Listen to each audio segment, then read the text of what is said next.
cómo defender tus ideas, tu ideología, sin llegar a posicionarte y caer en la trampa de la dualidad. Esto es lo que vamos a ver en este vídeo y quiero dar las gracias a Escanciado y a más personas que han dejado comentarios en el vídeo anterior y las personas que me han contactado por WhatsApp a raíz de estos vídeos que he estado haciendo. Si no los has visto, te los dejo aquí, donde todas las personas que me han contactado coinciden en un punto, y es que entienden el mensaje que hemos visto en los vídeos anteriores. No lo voy a repetir, o sea que si no lo has visto te dejo el vídeo aquí.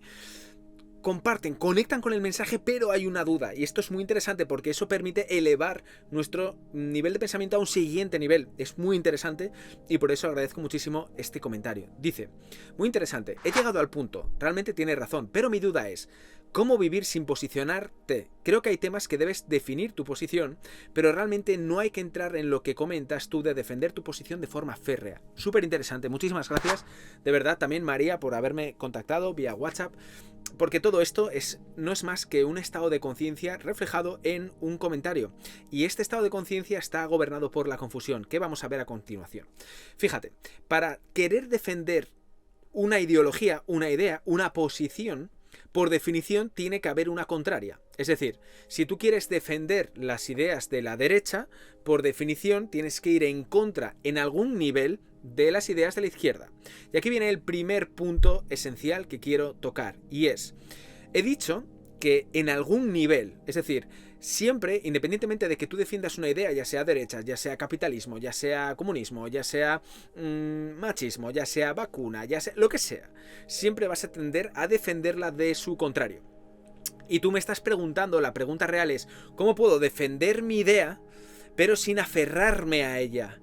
Claro, hay una contradicción instantánea, y es: tú no puedes defender una idea que es contraria a la idea, no puedo defender la idea A contraria a una idea B sin aferrarme a esa idea. ¿Por qué? Porque si no te aferraras a esa idea no tendrías la necesidad de defenderla. Y ahora viene algo muy interesante, y es: el concepto por el cual se está preguntando el cómo defiendo una idea sin aferrarme a ella y así experimentar menos consecuencias de el posicionamiento, o sea, es decir, quiero posicionarme pero sin sufrir muchas consecuencias, sin sufrir toda la maldad, toda esa negatividad que nace de una conversación defendiendo mi idea.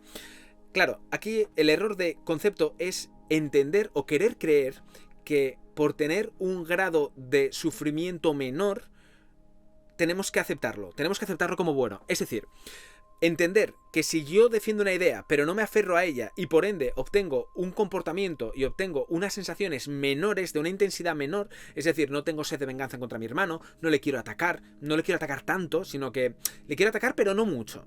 Entonces, entender que ese no mucho, ese sufrimiento que no es mucho, pero sigue estando ahí, entender que eso es bueno, o entender que eso es algo que te va a llevar a un estado de paz mental, es algo demente, ¿vale? Porque estamos aceptando como verdad que el sufrimiento, aunque sea en menor escala, es algo bueno, es algo aceptable. Y esto no lo deberíamos de aceptar siempre y cuando queramos experimentarnos desde una experiencia realmente libre, llena de paz y sin necesidad de atacar a tus hermanos. Una vez más, todos tenemos libre albedrío y podemos decidir experimentarnos en el estado que queramos. Pero si queremos acceder a esto, tenemos que entender que no podemos aceptar los grados de sufrimiento menores como algo positivo por tener un nivel menor. Esto es algo demente, ¿vale? El otro día hablaba con un amigo mío y decía: claro, si una persona quiere ir a hablar en público y experimenta un grado de sufrimiento que está por debajo del ataque de ansiedad y eso lo considera un éxito, tenemos un problema, porque realmente estás midiendo como algo positivo algo que es sufrimiento extremo. Pero lo mides como positivo porque no es tan extremo como para llegar al ataque de ansiedad. Entonces ahí es donde está el error de concepto. Tenemos que entender cuál es la causa por la cual tú no puedes hablar en público. O tenemos que entender cuál es la causa real por la cual tú necesitas esa fuerza, te sientes en la necesidad de posicionarte, pero sin ser férreo. Eso es muy importante. Y una vez más, no hablo de algo que no sepa, de algo que no conozca. Yo soy el primero que se ha posicionado muchísimo y soy el primero que ha experimentado las consecuencias de ese posicionamiento, nada bueno. También soy el primero que ha tratado de maquillar las consecuencias de ese posicionamiento. Es decir, soy el primero que ha actuado como si a mí no me afectara. He actuado como si esa posición entre buenos y malos, entre ganadores y perdedores, voy a actuar como si esto no pasara. Pero al final del día esto ocurre. Dentro de ti se produce una química, unos pensamientos, un estado mental, un estado de conciencia que eso no vas a poder taparlo de ninguna manera. Bien, tarde o temprano esto pasará, y algo muy interesante es que si lo tratamos de tapar constantemente con un comportamiento poniendo parches, si hacemos esto, pues esto va a actuar como una olla a presión y en el momento en el que haya un escape de gas, eso explota. Entonces, interesante, importante entender esto, y es que no tiene ningún sentido aceptar como verdad un grado de sufrimiento bajo y aceptarlo como verdad o como algo bueno simplemente por ser bajo. Cuando hablo de sufrimiento hablo de ataque, es decir, no podemos aceptar como algo positivo y que nos va a llevar a la paz mental el hecho de que cuando me aferro a una idea, pero no mucho, el ataque que perpetúo frente a mi hermano no es tan grande como si me aferreara muchísimo, ¿vale? Es importante, al final estamos perpetuando un ataque, los niveles, darle importancia a los niveles del ataque es adoptar un patrón de pensamiento demente. El segundo punto, muy interesante, sobre que gira en torno a esa necesidad de posición, tiene que ver con lo que vimos en el vídeo de aquí arriba, que es que hay dos maneras de ver la vida, y es desde una posición de víctima y por tanto culpables, y desde una posición de responsabilidad. Y entonces, la pregunta del millón es, claro, si nosotros estamos viendo algo que no nos gusta y tenemos estas dos maneras de adoptar nuestro pensamiento, de pensar, podemos ver como culpables, y ya hemos visto en este vídeo que si estamos buscando culpables, por definición nosotros seremos culpables, y lo único que va a traer es más estado de guerra, más malestar, más niveles de conciencia que vibran bajísimo. Por tanto, ese estado de conciencia, ese nivel de pensamiento no te va a traer nada bueno, pero si adoptamos nuestra responsabilidad, nuestro papel en aquello que estamos viendo, pues sí podemos empezar a hacer ajustes. Y aquí viene lo más importante. Este es el punto esencial. Todos tenemos un cierto grado de responsabilidad para cambiar la proyección. Y ahora bien, la pregunta de Escanciado es, claro, ¿cómo cojo una idea pero sin realmente aferrarme a esta idea? Importantísimo, claro. ¿Cuál es la necesidad por la cual te sientes en esa posición de tener que adoptar una idea? Pues la necesidad de ver a tu hermano como alguien diferente, de ver que él está equivocado. Ahí está la clave. Si tú no pensaras que el que tienes enfrente es diferente a ti y que por ende está equivocado y tú adoptas un patrón correcto, si no te sintieras en esa necesidad, no tendrías necesidad de posicionarte.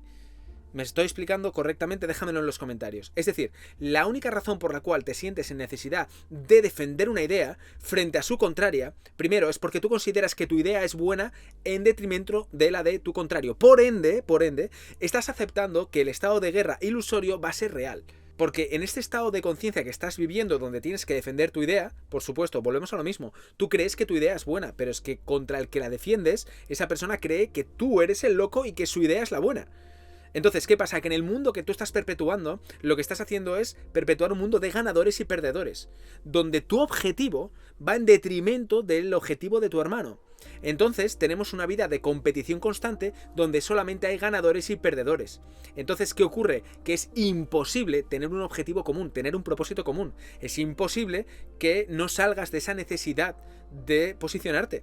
¿Por qué? Porque cuando te posicionas y te haces partícipe de un grupo, por lo menos te considerarás superviviente, ganador frente al grupo contrario al que has tenido que matar, pisotear o hacer lo que fuera para poder quedar por encima de ellos. Entonces, una vez más, adoptando este patrón de pensamiento, ¿qué perpetúas? ¿Un estado de guerra o un estado de paz?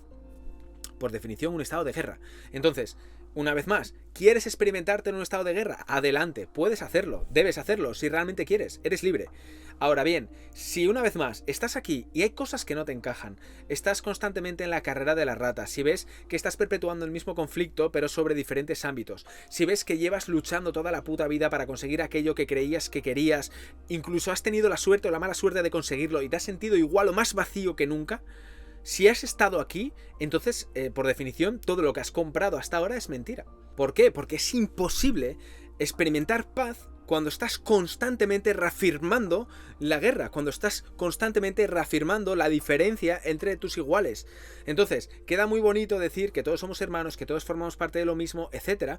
Pero realmente la parte esencial, la parte clave es cuando llevamos esto a la acción y cuando nos damos cuenta que no tiene sentido. Que no tiene sentido perpetuar esto. ¿Por qué? Porque nuestro propósito es uno. Y es un propósito en el cual si lo ponemos a funcionar juntos, tú ganas y yo gano. No hay posibilidad de que tú ganes y yo pierda o de que yo gane y tú pierdas. ¿Por qué? Porque si tú elevas tu estado de conciencia, si tú entiendes que todo ese estado de guerra que tú has creado y que te has creído como verdad, si entiendes que eso no es más que una proyección y que la causa es un estado de conflicto que ha sido una percepción errónea que has cosechado en el pasado seguramente, si entiendes esto, vas a ver que lo único que importa en tu vida y en la mía no es ni el dinero, no es nada. O sea, lo único que te importa es perpetuar tu estado de paz mental, es proteger ese estado de paz mental. Es lo único realmente que es importante. Pues al final, ¿qué otro propósito divino podrías tener en esta vida que el de experimentarte en tu máxima plenitud, el de experimentar tu vida estando aquí, llegando al máximo, experimentando paz, experimentando de verdad plenitud, llegando al máximo de tus propias capacidades? Realmente lo que estamos viviendo es todo lo contrario, es una vida limitada por esa imagen pequeña que todos tenemos de nosotros mismos, que es consecuencia de haber aceptado como verdad una falsa premisa que hemos aprendido o mal aprendido de nuestros semejantes, de nuestros padres, de nuestros amigos, etc. Entonces, volvemos al punto inicial y es, ¿qué es más importante para ti? Elevar tu estado de conciencia, tener un estado de paz mental, estar en alegría y amor constantemente, o tener razón y perpetuar una diferencia frente a tus hermanos, perpetuar un estado de guerra que es ilusorio pero que tú aceptas como verdad, donde tú ves a tu igual como un enemigo y donde te sientes en la necesidad de atacarlo. ¿Qué prefieres? Te puedes experimentar en las dos caras de la moneda. Esa es la pregunta que te tienes que hacer. A partir de ahí, la pregunta es, ¿está bien posicionarse? ¿Está mal posicionarse? ¿Ellos son buenos? ¿Yo soy malo? Todo eso no tiene sentido. Pues al final, esa diferencia que tú estás queriendo ver no existe. No existe. Son errores en la percepción. Y mientras quieras seguir experimentándote en esa versión limitada de ti mismo, donde tiene que haber diferencias, donde tiene que haber enemigos y donde tiene que atacar por definición y buscar culpables y victimizarse, etc. Si tú te quieres experimentar en esa versión limitada de ti mismo, allá tú, eres libre, perfecto.